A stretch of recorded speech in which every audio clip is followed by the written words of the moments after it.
Hello everyone, I am Muid Ahmed Siddiqui with another recording session of Strategic Management Accounting paper. Now, in tonight's session, I will be looking at performance evaluation and balance scorecard in particular.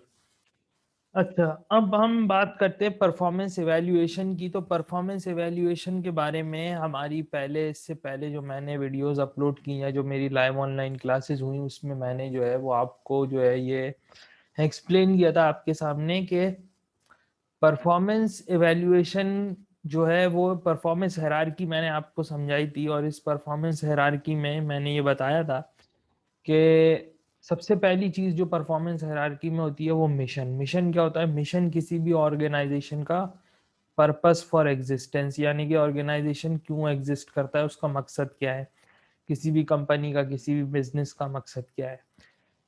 इसी mission से फिर हम क्या करते हैं, इसी mission से हम करते हैं critical success factor, CSFs drive करते हैं। CSFs का मतलब होता है critical success factors. Critical success factors businesses के लिए वो एरियाज होते हैं जहाँ पे बिजनेस के लिए क्रिटिकल होते हैं, ज्यादा इंपॉर्टेंट होते हैं। इसमें मैंने एक एग्जांपल दी थी, मिसाल के तौर पे दराज पीके है, एक ऑनलाइन रिटेलर है। तो दराज पीके के लिए उनकी जो ऑन टाइम डिलीवरी है वो बहुत ज्यादा एक इम्पॉर्टेंट फैक्टर है, एक इम्पॉर्टेंट एरिया है। क्योंकि अगर वो चीजें आपको ऑन टाइम डिलीवर नहीं करेंगे तो आप फिर लोग उनसे क्या करेंगे, उनसे शॉपिंग करना छोड़ देंगे। तो ऑन टाइम डिलीवरी एक क्रिटिकल सक्सेस फैक्टर है ऑनलाइन रिटेलर दराज, जैसे कि दराज पीके है, दराज पीके जैसे बिजनेसेस के लिए। आगे बढ़ते हैं हम। क्रिटिकल सक्सेस फैक्टर, अब क्रिटिकल सक्सेस फैक्टर तो हो गई बात, इसके बारे में बात हो गई कि भाई क्रिटिकल सक्सेस फैक्टर्स वो एरियाज हैं जहां पे बिजनेस को परफॉर्म करना बहुत ज्यादा क्रूशल है, बहुत ज्यादा जरूरी है। लेकिन अब बात यह है कि इन एरियाज में हम अपनी परफॉर्मेंस को कैसे मेजर करें। तो हम परफॉर्मेंस को मेजर करने के लिए हमारे पास होते हैं KPIs, यानी कि की परफॉर्मेंस इंडिकेटर्स। तो की परफॉर्मेंस इंडिकेटर से हम क्या करते हैं, परफॉर्मेंस को मेजर करते हैं। अच्छा, अब मैं आपको CSFs और KPIs की कुछ एक दो एग्जाम्पल देता हूं। अब जैसे दराज पीके में ही ले रहे हैं कि दराज पीके के लिए ऑन टाइम डिलीवरी एक इंपॉर्टेंट फैक्टर है, क्रिटिकल फैक्टर है, क्रिटिकल सक्सेस फैक्टर है।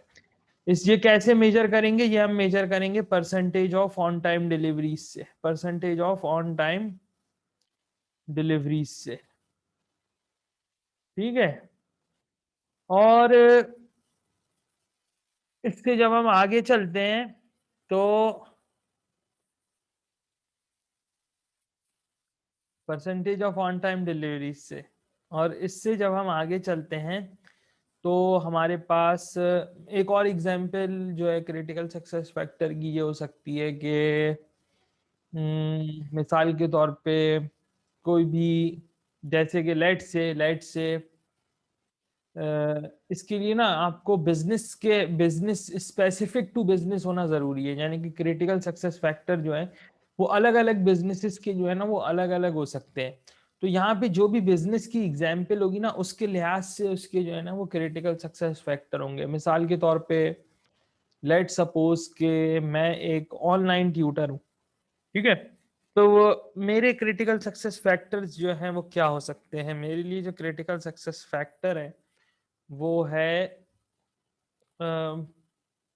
लेट से कि मेरी स्टूडेंट्स सेटिस्फैक्शन,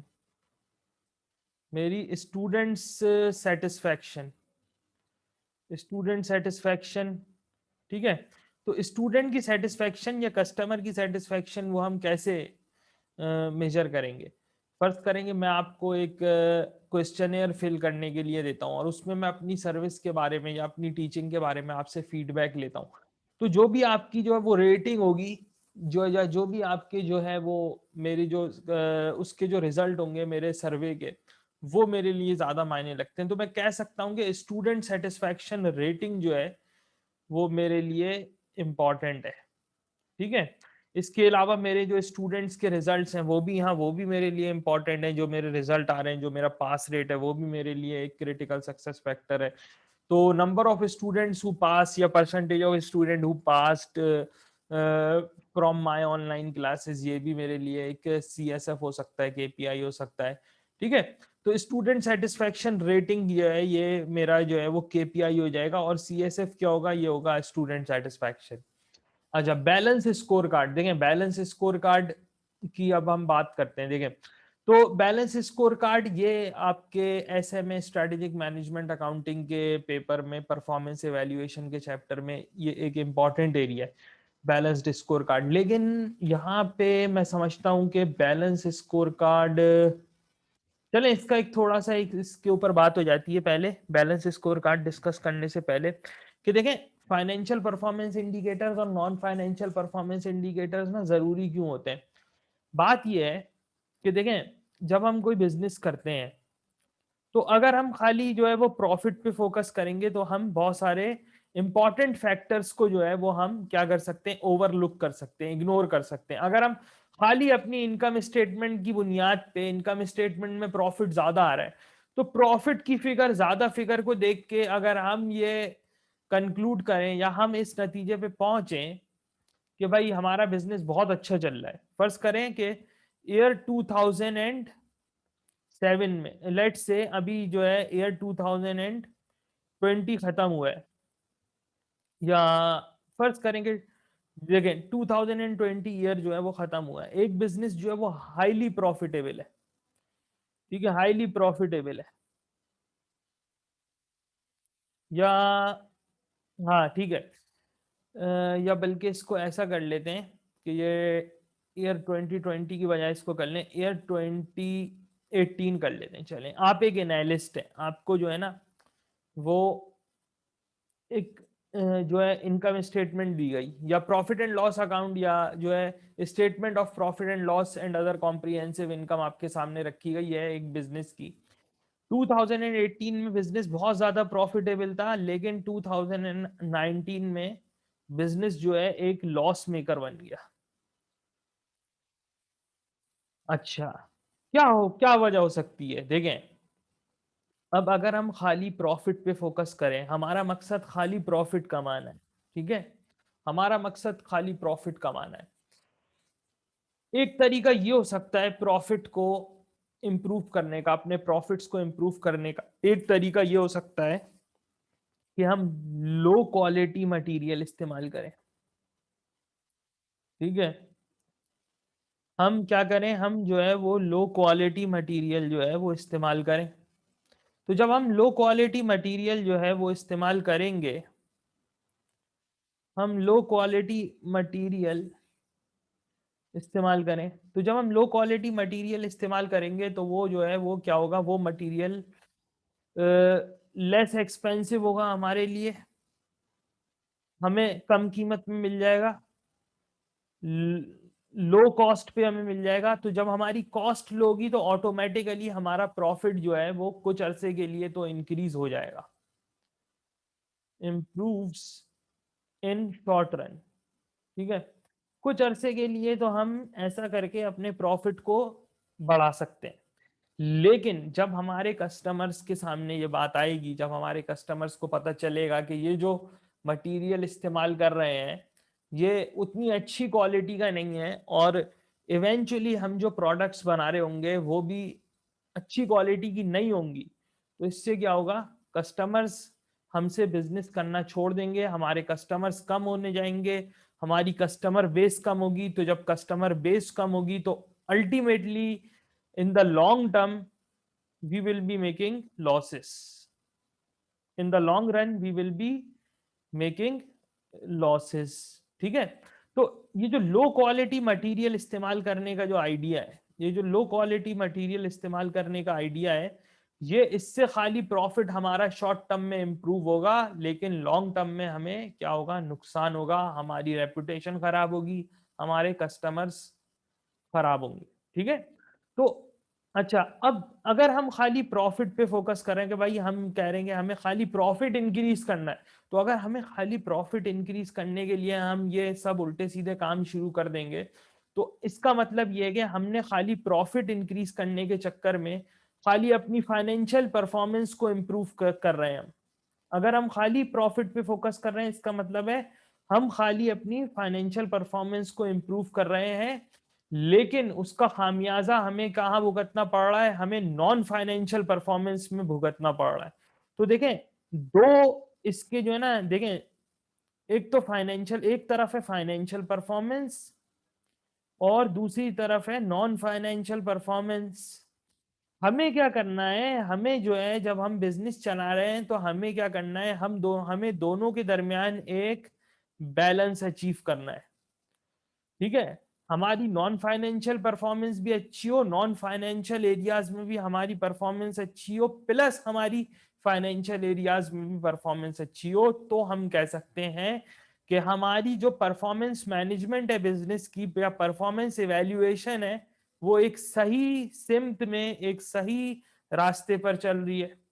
ठीक है, इसी परफॉर्मेंस इवेल्युएशन, इसी परफॉर्मेंस मैनेजमेंट को मेजर करने के लिए, इसी परफॉर्मेंस मैनेजमेंट को एक शक्ल देने के लिए, इसी परफॉर्मेंस मेजरमेंट, इसी परफॉर्मेंस मैनेजमेंट को एक गाइडलाइन प्रोवाइड करने के लिए जो है बैलेंस स्कोर कार्ड बनाया कैपलन और नॉर्टन ने। ठीक है, कैपलन और नॉर्टन ने एक बैलेंस स्कोर कार्ड बनाया है। बैलेंस स्कोर कार्ड क्या है, जैसे कि मैंने कहा, ये फ्रेमवर्क है, एक फ्रेमवर्क है, एक गाइडलाइन है, किसके लिए, परफॉर्मेंस मैनेजमेंट या परफॉर्मेंस इवैल्यूएशन के लिए जो है ये एक क्या है, परफॉर्मेंस इवैल्यूएशन के लिए, परफॉर्मेंस मैनेजमेंट के लिए ये एक गाइडलाइन है, एक फ्रेमवर्क है, बैलेंस स्कोर कार्ड।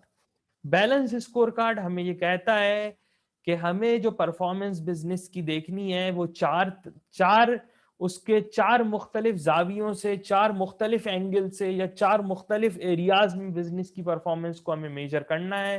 पहला है फाइनेंशियल पर्सपेक्टिव। फाइनेंशियल पर्सपेक्टिव का मतलब है कि क्या बिजनेस अपने शेयर होल्डर्स के लिए, अपने, और जो दूसरे जो इसके जो इन्वेस्टर्स हैं, शेयर होल्डर्स हैं, जो लोग या जो इन्वेस्टर्स हैं बिजनेस में, क्या उनको सही रिटर्न्स प्रोवाइड कर रहा है, क्या शेयर होल्डर्स को डिविडेंड्स मिल रहे हैं, क्या शेयर होल्डर्स के जो शेयर्स हैं उनकी वैल्यू बढ़ रही है, क्या बिजनेस का अर्निंग्स पर शेयर सही है, पी रेशो सही है।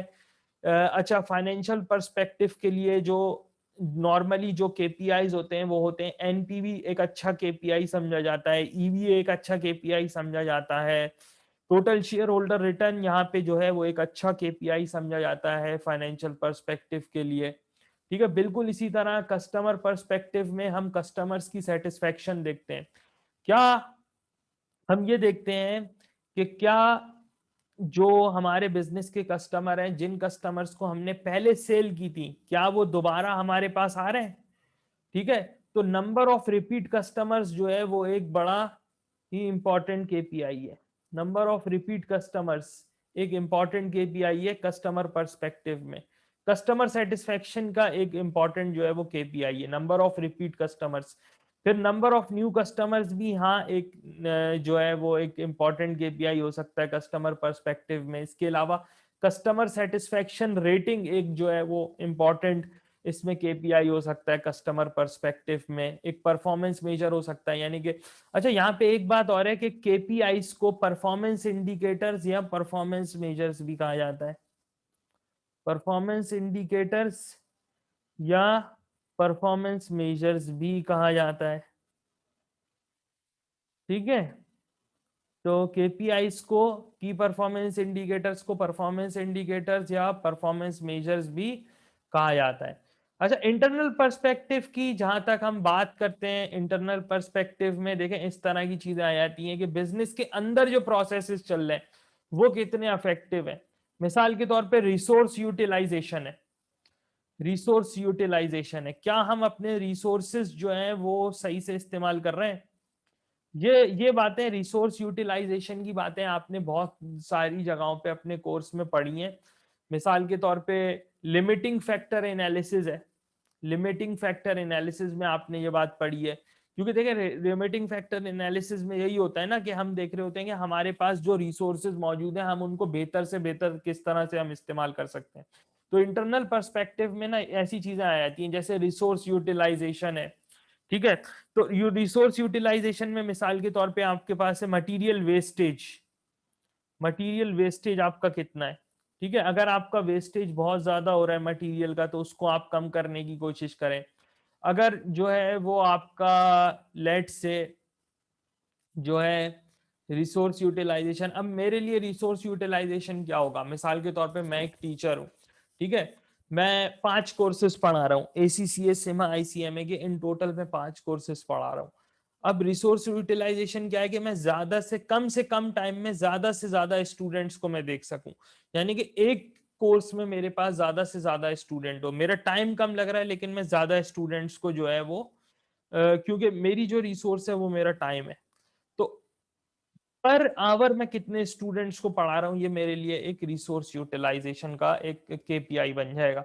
ठीक है, लर्निंग पर्सपेक्टिव में ये है कि कंपनी कौन से नए प्रोडक्ट्स लॉन्च कर रही है, कौन से नए प्रोडक्ट्स लॉन्च कर रही है, और वो प्रोडक्ट्स कितने सक्सेसफुल है, वो प्रोडक्ट्स कितने सक्सेसफुल है। ठीक है ना, तो सक्सेस ऑफ न्यू प्रोडक्ट्स और सक्सेस ऑफ न्यू प्रोडक्ट्स, ठीक है ना, तो ये है इसके अंदर। तो ये कुछ बातें हो गई हमारे पास जो है बैलेंस स्कोर कार्ड से रिलेटेड। इसको थोड़ा सा मैं यहाँ पे और मैं समझता हूँ कि मैं इसको एलैबोरेट कर दूं। देखें, अब होता क्या है कि ये तो मैंने आपको एक ओवरव्यू दे दिया, इन चारों पर्सपेक्टिव्स का एक ओवरव्यू दे दिया। ठीक है, अब मैं आपको बताता हूं कि ये जो पर्सपेक्टिव है इन चारों एरियाज में, बैलेंस स्कोर कार्ड हमें ये कहता है कि चारों एरियाज में फाइनेंशियल, कस्टमर, इंटरनल, लर्निंग, ठीक है, लर्निंग को लर्निंग एंड इनोवेशन भी कभी कभी कहा जाता है। देखें, अब इसमें ना बैलेंस स्कोर कार्ड हमें ये कहता है कि हम चारों पर्सपेक्टिव में, चारों एरियाज में अलग अलग CSF सेट करें और उनके फिर अलग अलग KPI सेट करें। ठीक है ना, चारों पर्सपेक्टिव के जो क्रिटिकल सक्सेस फैक्टर्स होंगे वो मुख्तलिफ होंगे और चारों पर्सपेक्टिव के KPIs भी सेट किए जाएं। अच्छा, मिसाल के तौर पे मैंने आपको एग्जाम्पल दी, मैंने आपको एग्जाम्पल दी इंटरनल पर्सपेक्टिव की। देखें, इंटरनल पर्सपेक्टिव की मैंने आपको एक एग्जाम्पल दी। इंटरनल पर्सपेक्टिव, देखें इंटरनल पर्सपेक्टिव में मैंने आपको कहा कि मिसाल के तौर पे रिसोर्स यूटिलाइजेशन है, ये एक ये ये एक ऐसा एरिया है जिसका ताल्लुक है इंटरनल पर्सपेक्टिव से, रिसोर्स यूटिलाइजेशन। देखें, अब एक होटल है, एक होटल है, होटल में क्या होता है कि बहुत सारे कमरे होते हैं। ठीक है, होटल में क्या होता है कि बहुत सारे कमरे हैं, एक होटल है लेट से जिसमें 50 रूम्स हैं, तो उसमें उसकी रिसोर्स यूटिलाइजेशन कैसे मेजर की जाएगी? उसकी रिसोर्स यूटिलाइजेशन मेजर की जाएगी उसके ऑक्यूपेंसी रेट से,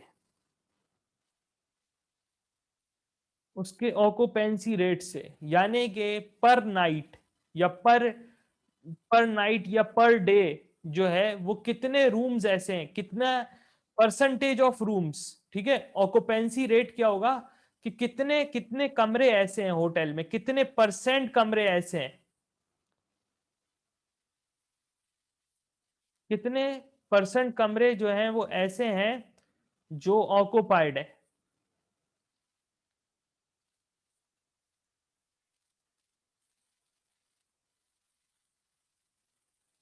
कितने परसेंट कमरे ऐसे हैं जो ऑक्यूपाइड है।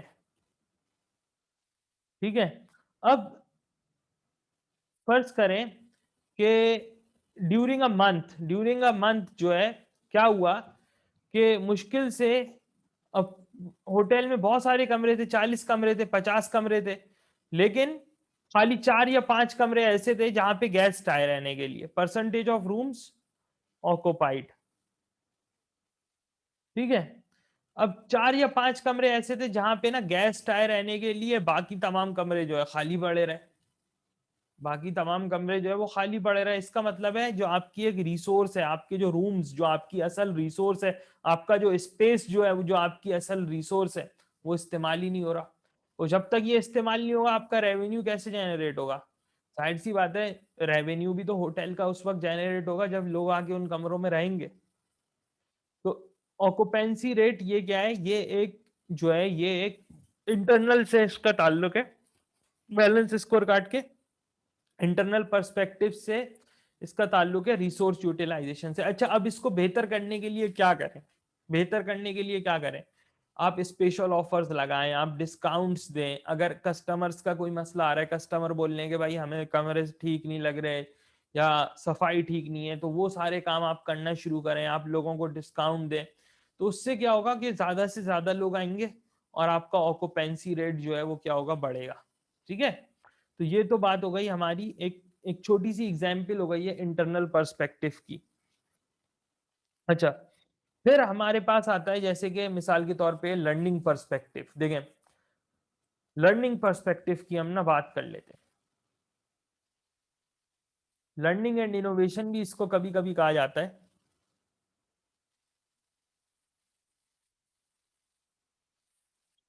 लर्निंग पर्सपेक्टिव में देखें, एक तो इसमें क्रिटिकल सक्सेस फैक्टर हमारे लिए हो सकता है।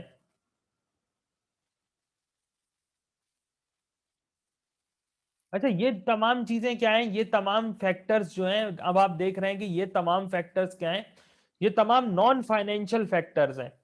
फाइनेंशियल फैक्टर्स क्या होंगे, मिसाल के तौर पे प्रॉफिटेबिलिटी है, ये एक फाइनेंशियल फैक्टर है। एक फाइनेंशियल, क्योंकि इसका ताल्लुक इनकम स्टेटमेंट से है, बैलेंस शीट से, फाइनेंशियल स्टेटमेंट से है। ठीक है, देखें लर्निंग पर्सपेक्टिव में अब हम बात करते हैं मिसाल के तौर पे, लर्निंग पर्सपेक्टिव के लिए सीएसएफ क्या हो सकता है। लर्निंग पर्सपेक्टिव के लिए एक सीएसएफ हो सकता है new product launch, new products launched. ठीक है, न्यू प्रोडक्ट्स लॉन्च। देखिए, आपने नए प्रोडक्ट तो लॉन्च किए, पूरे साल में आपने नए प्रोडक्ट्स तो लॉन्च किए, लेकिन अब असल बात क्या है कि हाउ सक्सेसफुल वो जो प्रोडक्ट आपने लॉन्च किए, हाउ सक्सेसफुल देवर, वो कितने कामयाब कितने हुए। मिसाल के तौर पे, आज मैं आपको एक पेपर, एक कोर्स पढ़ा रहा हूं, मैं एक नया एक और कोर्स पढ़ाना शुरू कर दूं आईसीएमए का, लेकिन कामयाब तो मैं तब हूंगा ना जब उस कोर्स में ज्यादा से ज्यादा स्टूडेंट आएंगे मेरे पास। ठीक है, तो कामयाब तो उस वक्त होगा ना आपका प्रोडक्ट, आपने नए प्रोडक्ट्स लॉन्च किए, लेकिन कामयाब तो उस वक्त होंगे ना जब इनसे रेवेन्यू जनरेट होगा। अब आप 10 प्रोडक्ट लॉन्च कर दें लेकिन खरीदने वाला कोई नहीं हो, क्या फायदा, कोई फायदा नहीं है। तो इसमें हम देखते हैं success of new products, success of new products, success of new products. ठीक है, इसको हम कैसे मेजर करते हैं, इसके लिए हमारे पास जो केपीआई होता है ना सर, वो होता है, देखें इसके लिए जो केपीआई होता है ना, वो होता है percentage of revenue from new products. ठीक है, फर्स्ट करें percentage of revenue from new products, percentage of, यहां पे दोबारा लिख रहा हूं, percentage of revenue from new products या products launch during the year.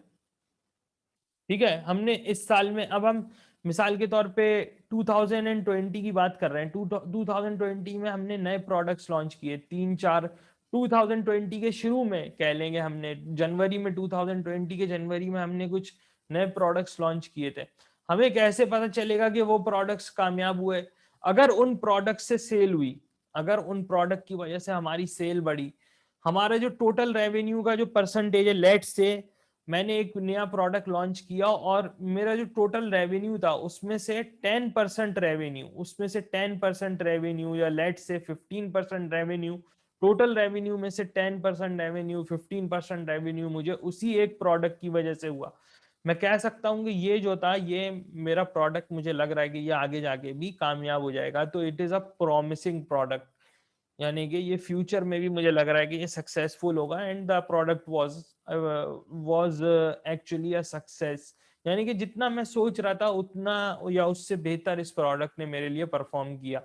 ठीक है, तो ये सारी चीजें होती हैं लर्निंग पर्सपेक्टिव में, नए प्रोडक्ट्स हमने कितने लॉन्च किए, या मिसाल के तौर पे एक और एग्जांपल होती है लर्निंग पर्सपेक्टिव की, और वो होती है एम्प्लॉय ट्रेनिंग, हम अपने एम्प्लॉयज को कितनी ट्रेनिंग करवा रहे हैं, हम अपने एम्प्लॉयज को कितनी ट्रेनिंग करवा रहे हैं, कैसे अच्छा, और इसको हम कैसे मेजर करेंगे, number of hours spent on employ training, total number of hours spend on employees training, इस तरह से हम करके जो है वो उसको मेजर कर सकते हैं अपनी एम्प्लॉयज की ट्रेनिंग को।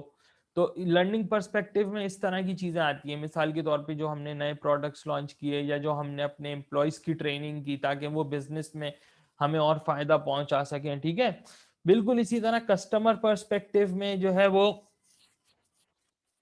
हमारे कस्टमर रह जाते हैं, कस्टमर की इसकी तो बात हो चुकी है आपके सामने, देखें कस्टमर पर्सपेक्टिव की, फाइनेंशियल की भी काफी बात हो चुकी है। फाइनेंशियल में क्या होता है कि फाइनेंशियल में हमारा जो एक क्रिटिकल सक्सेस फैक्टर होता है फाइनेंशियल में, वो जाहिर सी बात है हमारे शेयर होल्डर्स के रिटर्न्स और इन्वेस्टर के रिटर्न्स होते हैं, इनको हम डिफरेंट परफॉर्मेंस मेजर से, जो आपको ऑलरेडी पता है, जैसे एनपीवी है, ईवीए है, टोटल शेयर होल्डर रिटर्न है, इससे हम मेजर करते हैं, ठीक है। कस्टमर पर्सपेक्टिव में आ जाते हैं, कस्टमर पर्सपेक्टिव का पता है आपको, कस्टमर की सेटिस्फेक्शन वगैरह, ये सब कस्टमर पर्सपेक्टिव की चीजें देखें। अच्छा, अब यहाँ पे जो है ना वो कुछ सवाल आते हैं मेरे सामने जिनका ताल्लुक है बैलेंस स्कोर कार्ड से और फाइनेंशियल नॉन फाइनेंशियल परफॉर्मेंस से, यानी कि परफॉर्मेंस इवैल्यूएशन से।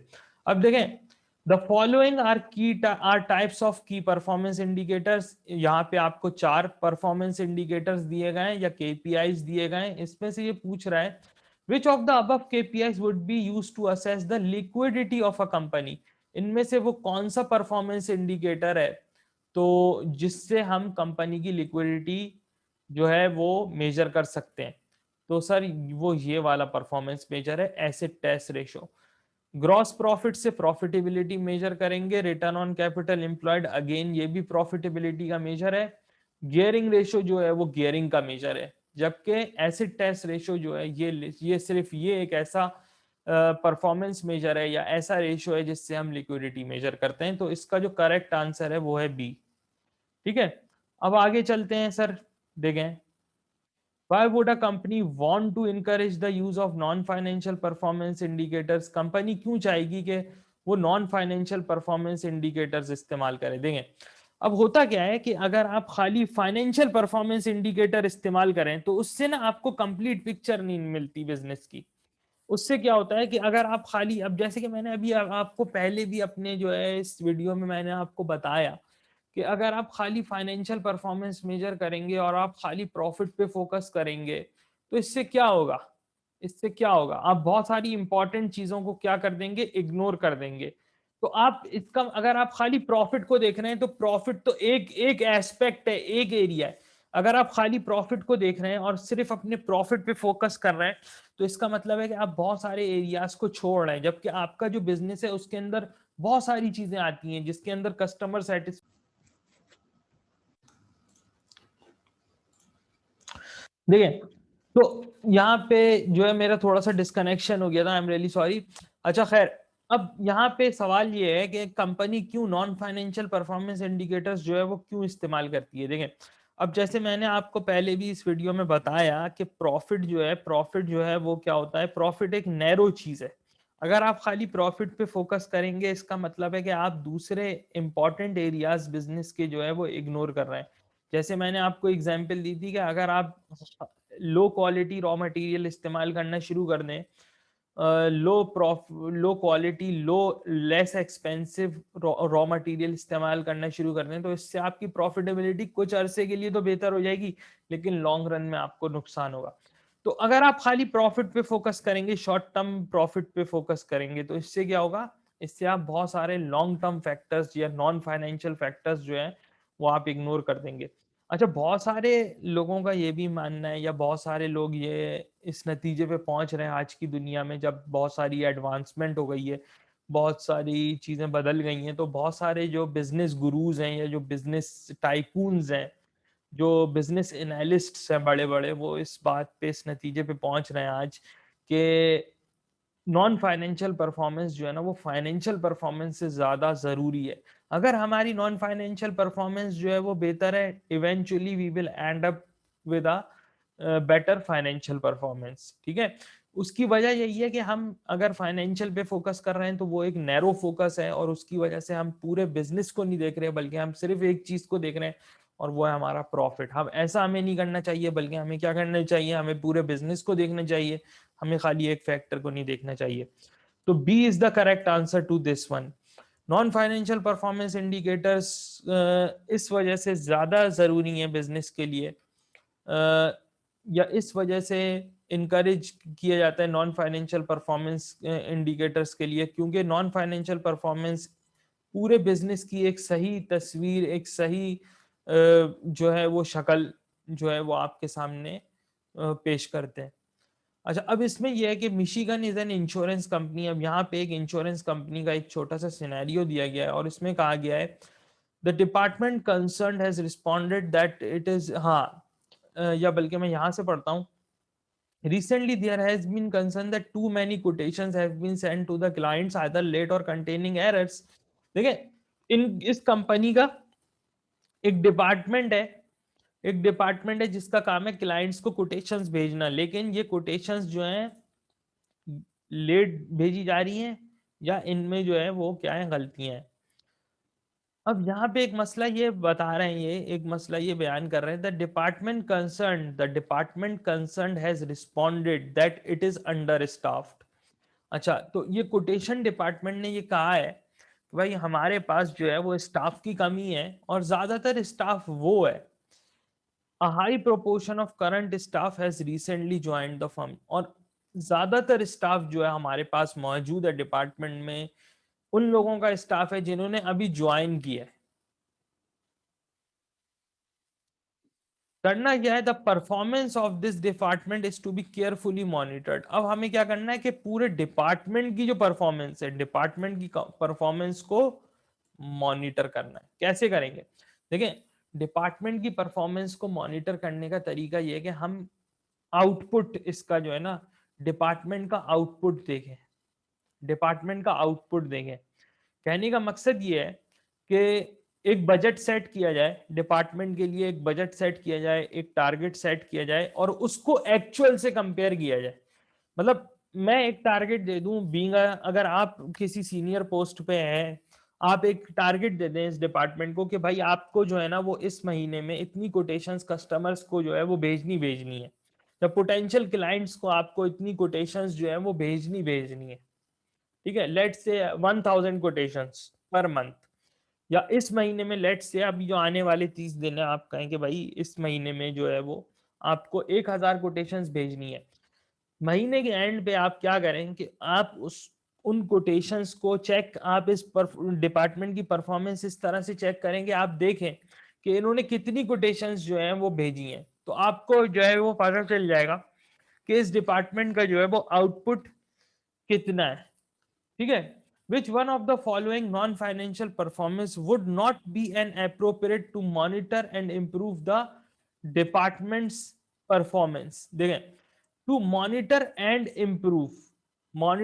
improve the department's performance। अब ये यहाँ पे ये कह रहा है कि इसमें कौन सा मेजर हमारे पास जो है वो ऐसा होगा, कौन सा मेजर जो है वो ऐसा होगा कि जिससे जो है वो हमें जो है वो जो सूटेबल ना हो, जो है वो suitable would not be an appropriate measure, जो सूटेबल ना हो, जो कोई एक ऐसा मेजर जो डिपार्टमेंट की परफॉर्मेंस को इम्प्रूव करने के लिए और मॉनिटर और इम्प्रूव करने के लिए जो है वो एप्रोप्रिएट ना हो, या वो सूटेबल ना हो। ठीक है, अब देखें, percentage of quotations found to contain errors when checked. इससे क्या पता चलेगा हमें, percentage of quotations found to contain errors when checked, percentage of quotations found to contain errors when checked. देखें, percentage of quotations, percentage of quotations found to contain error when checked, यानी कि कितनी quotations ऐसी थी, या कितने percent quotations ऐसी थी, कितनी परसेंट कोटेशंस ऐसी थी जिनमें जो है वो एरर्स थे। इससे हमें पता चलेगा, इससे हमें पता चलेगा कि देखें दो मसले उन्होंने बताए कि एक तो कोटेशन लेट पहुंच रही है, दूसरा कोटेशन में गलतियां हैं। तो अगर हमें पता है कि भाई तो हम ये जो मेजर है percentage of quotations containing errors, इससे हमें पता चलेगा कि भाई हम कितनी गलतियां कर रहे हैं, जो हम कोटेशंस बना रहे हैं हम कितनी गलतियां कर रहे हैं। उनको हम अगर हम रेगुलर बेसिस पे अगर हम इस तरह से मॉनिटर करेंगे परफॉर्मेंस को, तो हमारी परफॉर्मेंस बेहतर होगी। पहले हम गलतियां करेंगे, फिर हम कुछ कोशिश करेंगे कि भाई फर्ज करें पहले महीने में जो है वो लेट से 10% कोटेशंस जो होती हैं ऐसी थी जिनमें एरर्स थे, या 15% कोटेशन ऐसी थी जिसमें एरर थे। फिर आप ने जो है उस डिपार्टमेंट को सुपरवाइज करने के लिए जो है वो किसी सुपरवाइजर को भेजा डिपार्टमेंट में, उसने समझाया कि हाँ भाई तुम ऐसे काम करो, वहां पे जो लोग थे उनको समझाया, उनकी ट्रेनिंग की थोड़ी, उनकी काम में बेहतरी आई। अगले महीने में ये जो percentage of quotations containing errors था ये कम हो गया, 15 से 10% हो गया। तो ये एक नॉन फाइनेंशियल परफॉर्मेंस इंडिकेटर है जिससे हम अपने डिपार्टमेंट की, इस डिपार्टमेंट की परफॉर्मेंस को बेहतर बना सकते हैं। देखिए percentage of quotations not issued with in company policy of 3 working days. अच्छा अब ये कहते हैं कि भाई 3 दिन में अब कंपनी की पॉलिसी है कि जब जब हमसे कस्टमर कोटेशन मांगे तो हम 3 दिन के अंदर अंदर हम उसको कोटेशन जो है वो कोटेशन जो है वो उसको जो है वो इशू कर दें, यानी कि उसको डिलीवर कर दें, कोटेशन हम पहुंचा दें 3 दिन के अंदर अंदर। ठीक है, तो percentage of quotation issued not percentage of quotations not issued with in company policy of 3 working days, यानी कि कितने परसेंट कोटेशंस ऐसी हैं जो 3 दिन के अंदर अंदर, जो 3 दिन के अंदर अंदर डिलीवर नहीं की गई। परसेंटेज ऑफ कितने परसेंट कोटेशंस ऐसी हैं जो 3 दिन के अंदर अंदर डिलीवर नहीं की जा रही। ठीक है, अगर हम ये चेक करना शुरू कर दें और इसके ऊपर हम काम करें, इसके अंदर हम बेहतरी लाएं, तो हमारी कोटेशंस क्या होंगी, वो लेट नहीं होंगी। तो इस तरह हम अपने ये दूसरे मसले को भी सॉल्व कर रहे होंगे। अगर हम ये इस परफॉर्मेंस मेजर को इस्तेमाल करें तो हम ये अपने दूसरे मसले को, जो लेट वाला मसला है, इसको भी हम रिजॉल्व कर सकते हैं। ठीक है, percentage of departments Kota of staff actually employed, यानी कि देखें डिपार्टमेंट, अगर डिपार्टमेंट में कोई ऐसा कोटा है कि भाई हम इतने एम्प्लॉयज रख सकते हैं, इतने फर्ज करेंगे, अब ये यहाँ पे बोल रहा है the department concern that it is under staffed. अच्छा अब ये यहाँ पे बोल रहा है कि डिपार्टमेंट ने ये कहा है, देखें डिपार्टमेंट ने ये कहा है कि हमारे पास पूरे लोग मौजूद नहीं है, हम अंडर स्टाफ्ड है, हमारे पास जितने लोग होने चाहिए उतने लोग हमारे पास मौजूद नहीं है। फर्ज करें कि डिपार्टमेंट में जगह है 10 लोगों की, लेकिन आप खाली 4 लोगों से काम चला रहे हैं। ठीक है, तो जाहिर सी बात है वो फिर 4 लोगों के पास इतना ज्यादा काम होगा कि वो टाइम पे काम कंप्लीट ही नहीं कर सकते। तो अगर आप ये देखेंगे, ये इस मेजर से आपको पता चलेगा कि आपका जो डिपार्टमेंट है उसमें जितने लोग होने चाहिए क्या उतने लोग मौजूद हैं, या और नए लोगों को हायर करने की जरूरत है, या किसी और डिपार्टमेंट से ट्रांसफर करने की जरूरत है। तो इससे ये पता चलेगा आपको। ठीक है, तो ये भी एक जो है, ये भी एक ऐसा मेजर है जो एक मसले की तरफ, एक प्रॉब्लम के सोल्यूशन की तरफ जो है वो इशारा कर रहा है। मेजर सी, यानी कि ये तीनों ऐसे हैं कि जो सूटेबल लग रहे हैं, काफी सूटेबल लग रहे हैं डिपार्टमेंट की परफॉर्मेंस को इम्प्रूव करने के लिए, बेहतर बनाने के लिए, मॉनिटर करने के लिए और इम्प्रूव करने में काफी जो है वो सूटेबल लग रहे हैं ये तीनों, ए बी और सी। जबकि percentage of budgeted number of quotations actually issued, अब इसमें क्या है कि ये जो है ना ये एक टारगेट है, percentage of budgeted number of quotations actually issued. तो ये एक टारगेट है, इसमें इससे ना आपको क्या होगा कि आपको खाली क्या पता चलेगा, आपको आउटपुट पता चलेगा डिपार्टमेंट का कि भाई हमने ये टारगेट सेट किया था, हमने 1000 कोटेशंस का टारगेट सेट किया था, क्या ये 1000 कोटेशंस इशू हो गई पूरे महीने में, 1000 कोटेशंस इशू हो गई? अच्छा भाई, हाँ भाई हो गई इशू। लेकिन इससे इसमें फिर मसला ये है कि ये जो परफॉर्मेंस मेजर है, ये जो परफॉर्मेंस मेजर है, ठीक है, मैंने अभी इसके ऊपर आपको जो है वो बोला था, एक्चुअली उससे पहले मैंने जो है ना ये सवाल मैंने ना पूरी तरह ना नहीं पढ़ा था, ये सवाल मैंने पूरी तरह नहीं पढ़ा था। आई एम रियली सॉरी, मुझसे थोड़ी सी यहाँ पे जो है वो गलती हो गई है, आई एम रियली सॉरी। देखें अब मैंने आपको कहा था कि इससे क्या है, इससे हम डिपार्टमेंट का आउटपुट, ओवरऑल डिपार्टमेंट का ना आउटपुट मेजर कर रहे हैं। ये जो ऑप्शन, ये जो है ना हमारे पास जो फोर्थ ऑप्शन है, percentage of budgeted number of quotations actually issued. इससे हम क्या कर रहे हैं कि हम जो है ना वो ओवरऑल एक आउटपुट मेजर कर रहे हैं डिपार्टमेंट का, कि भाई अच्छा हमने ये टारगेट सेट किया था 1000 कोटेशंस का, तो क्या ये 1000 कोटेशंस इशू हो गई हैं? तो डिपार्टमेंट का बस इससे हमें ये पता चल रहा है कि डिपार्टमेंट का आउटपुट क्या है। लेकिन ये जो परफॉर्मेंस मेजर है, ये इन मसलों की तरफ जो है वो आपकी जो है आपकी तवज्जो इन मसलों की तरफ माइल नहीं कर रहा। मसले क्या क्या है? लेट डिलीवरी, एरर, मसला क्या क्या है? लेट डिलीवरी है। मसला क्या क्या है? मसला वो गलतियां जो स्टाफ से हो रही हैं। मसला क्या है? अंडर स्टाफिंग है। तो तीन मसले हैं। तो तीन मसलों के लिए ये तीन मेजर्स तो सही है, ए बी और सी, लेकिन डी जो है वो एक एप्रोप्रिएट मेजर इसका नहीं है। अच्छा, 174 पे आते हैं। Which of the following items would best go into the customer perspective within a traditional balance scorecard? Select all that apply. अच्छा, अब इसमें ये पूछ रहा है कि इसमें से कौन कौन से जो हैं वो, इसमें से कौन कौन सी टर्म्स ऐसी हैं, कौन कौन सी चीजें ऐसी हैं जो कस्टमर पर्सपेक्टिव से जिनका ताल्लुक है बैलेंस स्कोर कार्ड के कस्टमर पर्सपेक्टिव से। तो देखें, customer retention rate, customer retention rate का मतलब है कि जो कस्टमर आपके साथ बिजनेस कर रहे हैं वो, उनको आपने कितना रिटेन किया। आपके पास 20 कस्टमर आए, 20 कस्टमर आए एक मर्तबा, 20 कस्टमर आए। मिसाल के तौर पे इसकी मिसाल आप यूं ले सकते हैं कि मैंने जो है पहले लेट सपोज मैंने एसीसीए का पेपर F2 पढ़ाया। F2 में मेरे पास 10 स्टूडेंट आए पढ़ने के लिए मुझसे, लेट सपोज। लेकिन फिर F5 में जो है मुझसे पढ़ने के लिए 5 स्टूडेंट आए।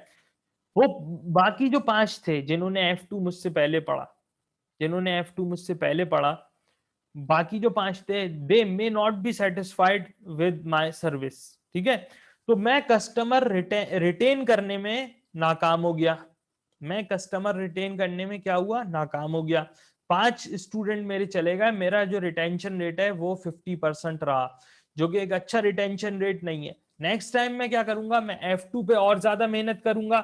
अब मैंने देखा भाई, मैंने 3 महीने पढ़ाया, मैंने देखा यार पहले जिन बच्चों को पढ़ाया था वो 10 बच्चे थे, अब वो 10 में से तो 5 चले गए, 5 रह गए। अच्छा अच्छा भाई, अब ऐसा करते हैं कि चलो अब ऐसा करते हैं कि भाई अब और मेहनत करते हैं F2 पे। तो जब मैं और मेहनत करूंगा F2 पे, तो हो सकता है कि पहले F2 में जो F2 से F5 में मेरे पास 5 बच्चे आए थे, हो सकता है कि अब F2 में मेरे पास 7, F2 से F5 में 7 बच्चे आ जाएं। अगर मैं कोई और पेपर पढ़ा रहा हूँ, लेट से मैं F9 पढ़ा रहा हूँ, तो हो सकता है कि वहां पे उन 7 में से 7 के 7 मेरे पास आ जाएं। ठीक है, तो कस्टमर रिटेंशन रेट की बात है। कस्टमर सेटिस्फेक्शन रेटिंग डेफिनेटली, ये तो मैंने आपको पहले भी बताया, इसका ताल्लुक कस्टमर से होता है, तो इसका ताल्लुक कस्टमर से ही होता है।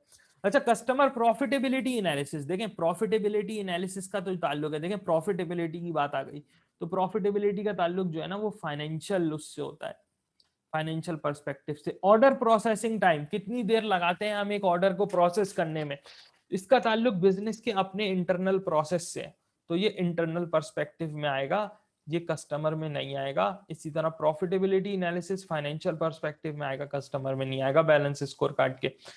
अच्छा, HHPLC monitors the percentage total sales that derives from products developed in the last year. This would be classified in the pick from list part of the balance scorecard. This would be classified in the pick from the list part of the balance scorecard. Percentage of total sales that drives from in the last year. अच्छा हाँ, देखिए अब ये यहाँ पे वही वाली बात कर रहा है कि percentage of total sales that drives from the products developed in the last year. मिसाल के तो भाई अब इसमें ये कह रहा है कि ना जो पिछले 12 महीने में जो हमने नए प्रोडक्ट जो डेवलप किए थे, नए नए प्रोडक्ट्स जो हमने जो डेवलप किए थे, अब आप बताएं कि इसका अब ये बोल रहा है कि उससे जो रेवेन्यू हुआ, जो हमने जो प्रोडक्ट डेवलप किए थे, हमने जो प्रोडक्ट्स जो डेवलप किए थे उनसे जो रेवेन्यू हुआ, ठीक है, उनसे जो रेवेन्यू हुआ, अब ये आप बताएंगे जो है ना ये कौन से पर्सपेक्टिव में आना चाहिए। ठीक है, ये थोड़ा सा जो है ना, ये थोड़ा सा जो है वो ट्रिकी है, कंफ्यूजिंग है। इसको आप जो है ना सोचें, ये मैंने आपको जो है वो अपने लेक्चर में भी इसके बारे में ना कुछ ना बताया है।